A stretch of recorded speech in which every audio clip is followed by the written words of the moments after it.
नमस्कार। संभाजी महाराज।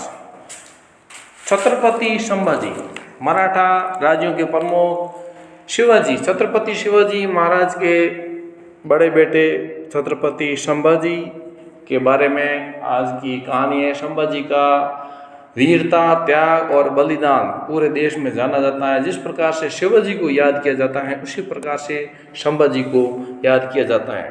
तो पूरा ये रिकॉर्डिंग वीडियो जो है वो संभाजी पर है। इसको लाइक कीजिए, चैनल पर नए सब्सक्राइब कीजिए और वीडियो को शेयर कीजिए। संभाजी महाराज मराठों में शिवाजी के बाद में दूसरे नंबर पर बहुत वीर और योद्धा रहे। जब उनके पिता शिवाजी को औरंगजेब ने आगरा में कैद किया था तो उसके साथ थे, और जब वो वहाँ से बस निकलने में कामयाब हुए तब भी वो उनके साथ में थे। यानी कि पूरी ट्रेनिंग मिली हुई थी संभाजी महाराज को शिवाजी महाराज से।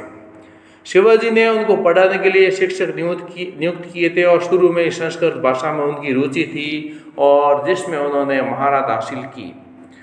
सन 1670 के बाद शिवाजी ने उन्हें महत्वपूर्ण प्रशासनिक कार्यों में लगाना शुरू कर दिया था, और जब शिवाजी राजा बन गए तो स्वाभाविक रूप से संभाजी को उनके उत्तराधिकारी के रूप में देखा जाने लगा। लेकिन इसी बीच शिवाजी के परिवार में एक क्लेश जन्म ले रहा था, और वो क्लेश था वैभव पुरंदरे अपनी किताब Shivaji India's great warriors king में लिखते हैं। शिवाजी की सबसे बड़ी पत्नी सोयराबाई ने 24 फरवरी 1670 को एक पुत्र को जन्म दिया जिसका नाम राजा राम रखा गया। शिवाजी के राज्याभिषेक के समय उनकी उम्र 4 साल थी, लेकिन सोयराबाई चाहती थी कि संभाजी की जगह उनके पुत्र को शिवाजी का उत्तराधिकारी बनाया जाए, और इस प्रकार से संभाजी ने शिवाजी का साथ छोड़ दिया। और सन 1576 में शुरू में शिवाजी 1 महीने के लिए गंभीर रूप से बीमार पड़े। तब दक्षिण के कुछ हलकों में ये अफवाह फैल गई कि उनका निधन हो गया, और लगभग इसी समय शिवाजी के परिवार में उठ रहे गंभीर मतभेदों की खबर भी चारों ओर फैल गई। और ये बात सच थी कि शिवाजी के परिवार में तनाव उभरने शुरू हो गए थे, लेकिन संभाजी परिवार में अपनी स्थिति और जिस तरह से चीज़ें आगे बढ़ रही थी बहुत असंतुष्ट थे। और 1674 में उनकी सबसे बड़ी समर्थक उनकी दादी जीजाबाई का भी निधन हो गया था। वो सतारा छोड़कर पेड़गांव चले गए, जहाँ उन्होंने मुगलों के गवर्नर दिलेर खान का हाथ थाम लिया, और उस समय उनकी उम्र 21 साल थी। उस समय के उपलब्ध साक्ष्य इस बात पर रोशनी नहीं डालते हैं कि संभाजी का शिवाजी का साथ छोड़ने का कारण क्या था। अलग अलग कारण हो सकते हैं। मुगलों के लिए संभाजी को अपनी तरफ करना एक बड़ी उपलब्धि थी, लेकिन जल्दी उनके दिलेर खान से भी मतभेद होने शुरू हो गए और वो मराठा राज्य के लिए लड़ने लगे। नतीजा ये हुआ कि दिलेर खान ने बीजापुर की घेराबंदी तोड़ दी, और लौटते समय दिलेर खान ने टिकोता कस्बे पर हमला बोलकर कस्बे में 3000 आम नागरिकों को बंदी बना लिया, और इसके बाद अठाने गया, जहां उसने वहां की जनता पर जुल्म ढाए। और उसके बाद में 20 नवंबर 1679 को संभाजी अपनी पत्नी यशुबाई के साथ मुगल शिविर से भाग निकले, और उनकी पत्नी ने पुरुष का वेश बनाया हुआ था और उसके साथ 10 सैनिक थे। घोड़े की सवारी करते हुए अगले दिन बीजापुर पहुंचे, जहां मसूद ने उनका स्वागत किया, और 4 दिसंबर को वो पनाला पहुंचे, जहां पिता पुत्र की मुलाकात हुई। मैं अपना साम्राज्य 2 भागों में विभाजित करूंगा। मेरे राज्य के 2 हिस्से, एक तुग्रभद से कावेरी तक और दूसरा तुग्रभद के दूसरी ओर जो गोदावरी तक जाता है, और मैं तुम्हें कर्नाटक का इलाका देता हूँ और बाकी इलाका राजा राम को। ये फैसला हुआ था संभाजी और राजा राम के साथ। शिवाजी के देवसान के बाद संभाजी महाराज ने कार्यभार संभाला। जब संभाजी को शिवाजी की बीमारी के बारे में पता चला तो वो अपने ऊँट का पालना और रायगढ़ के लिए तुरंत रवाना हो गए थे। संभाजी शिवाजी के उत्तराधिकारी बने और राजा बनने के 1 साल बाद उन्होंने अपनी सौतेली माँ शोराबाई को मौत की सजा सुनाई और उन पर अपने पति शिवाजी को जहर देने का आरोप लगाया। संभाजी को औरंगजेब की सेना ने बंदी बनाया। आगे जब राजकाज शुरू हुआ तो कुछ भेदी भी थे और उन भेदियों ने संभाजी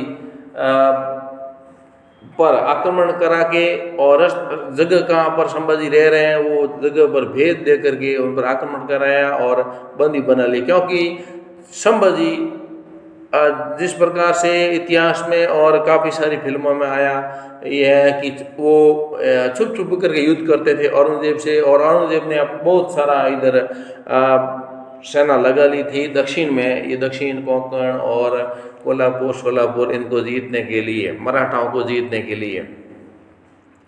संभाजी को बहादुरगढ़ के मुगल शिविर में ले जाया गया और औरंगजेब के आदेश पर पूरे शहर में उनकी परेड कराई गई और संभाजी को विधिवश के कपड़े पहनाए गए।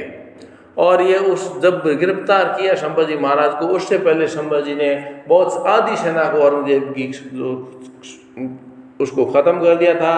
और जब धोखे से पकड़े गए थे तब उन्होंने फिर औरंगजेब ने सताना शुरू किया। औरंगजेब ने संभाजी महाराज के आंखें निकाली और शरीर की चमड़ी निकाली और इस प्रकार से बुरा हाल किया कि अब तुम्हारा कहाँ है राजपाट। लेकिन उनका राजपाट वहाँ पीछे राजा राम संभाल लिया था और संभाजी पूरी तरह से कैद में, औरंगजेब की कैद में फंस गए।